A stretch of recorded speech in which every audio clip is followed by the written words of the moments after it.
Good morning, guys. Today we're gonna talk about Leonardo DiCaprio. Leonardo DiCaprio has spent 3 decades turning childhood in a role in a luxury detergent commercial into $300 million empire, but the real story is not the movies. It's the negotiating table while the most actor chase paycheck. DiCaprio chased ownership, backend point, and equity, and the decision changed everything. Born in Los Angeles in 1974, DiCaprio path started small bits parts on television, recurring role on Growing Pains, and breakout performance in this boy's life that got Hollywood paying attention.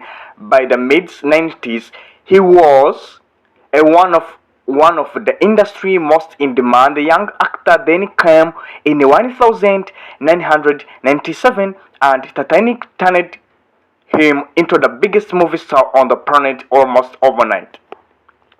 Here where the business reason start, most actors in DiCaprio position would have cashed the check and moved on to the next blockbuster. DiCaprio did the opposite.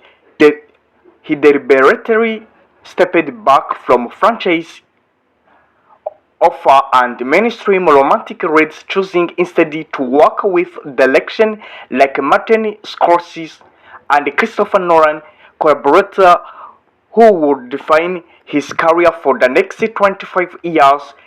It looked like a risk. It was actually a long-term brand strategy. This is the strategy of Leonardo DiCaprio.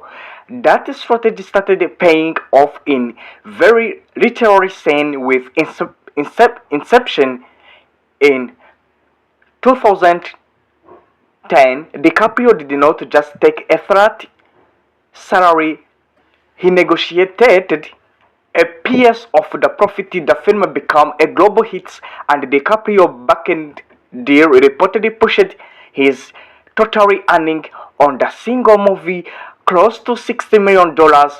It's one of the most clearest examples in Hollywood of an actor understanding that ownership beats wage every time. He carried that same instinct into the Wolf of Wall Street, The Revenant, which finally won his long-awaited Oscar in 2016, and the more recently Killer of the Flower Moon and Once Upon a Time in Hollywood.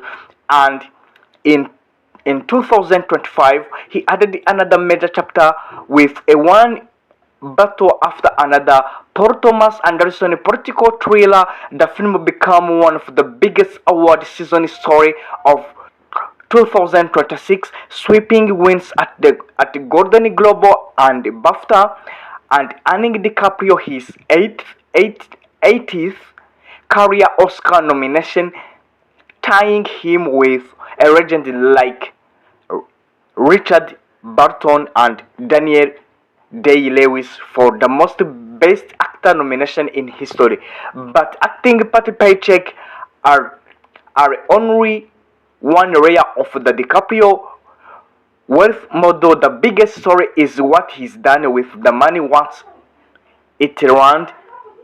Real estate has been central pillar. DiCaprio has spent years quietly buying, renovating, and flipping high-end properties in Los Angeles and beyond, building a portfolio now estimated at a close to $100 million.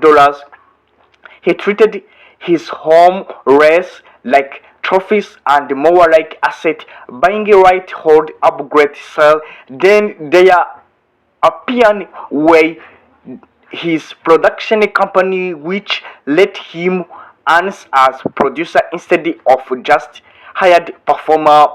Producing credit means DiCaprio is not only paid to show up on camera, he shares his project success from the ground up on films and documentary.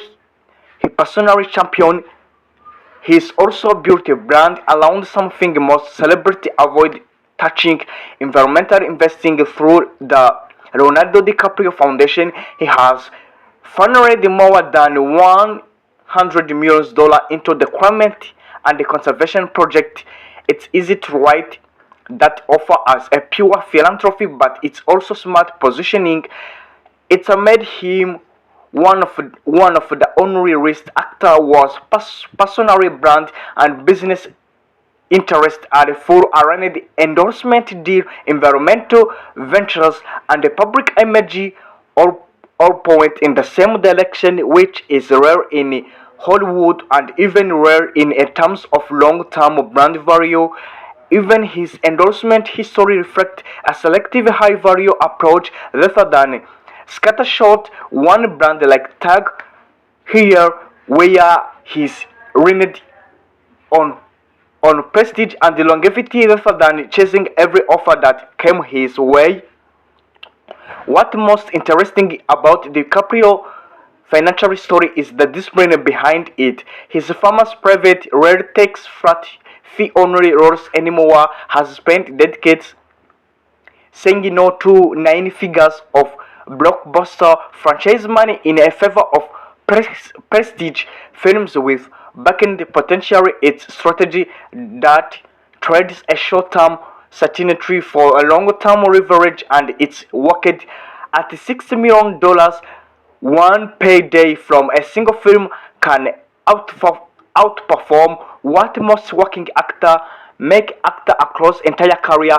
3 decades after Titanic, DiCaprio is not just one of the highest paid actor in the world, he is one of the few who built a real financial infrastructure around his fame instead of simply living off it. Real estate production, credit selective, high trust, endorsement mission, aligned investing.